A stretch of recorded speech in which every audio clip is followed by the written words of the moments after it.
How many of you are aware that you have 2 profiles on LinkedIn? Very few of you. Okay, all of you have 2 profiles on LinkedIn. One is the normal profile, which is within LinkedIn itself and is searchable there. The other one is your public profile, the one that is searchable by Yahoo, Google, Bing, all external search engines. And guess what?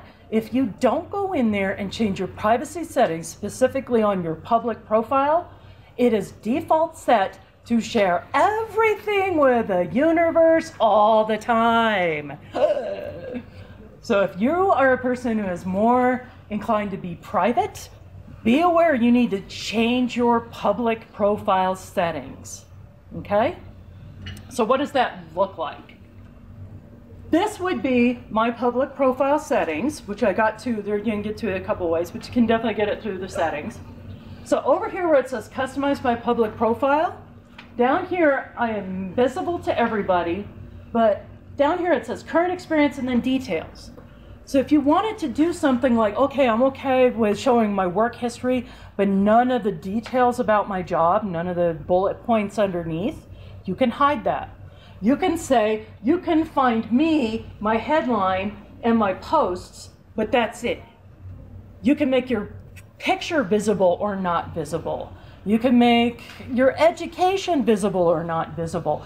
There is a lot of control in this based on your own comfort level about what do you want to share with who and at what point in the relationship. Make sense? All right. So there's a lot of power in these privacy settings once you get in there and explore them. And do recruiters overwrite that? There is indeed a special recruiter account out there. It costs about $1,000 a month. It's usually reserved for executive recruiters. And with that, if I paid $1,000 a month, I can crack your privacy codes no matter what they are. Yay.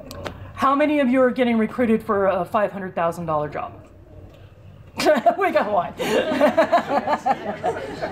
Yeah, so those are like for those CEO levels and things like that. Those are usually executive recruiters because there's the ones who can afford that. Yes?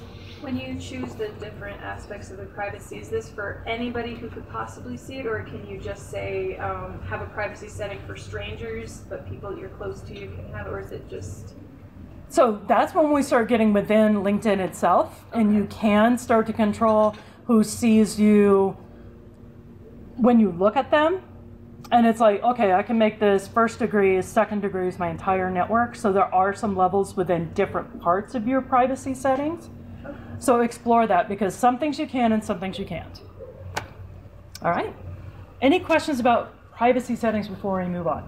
Can you control the like the alerts that come out? So if you're connected with a bunch of people and you see all the information about those people, can you control that?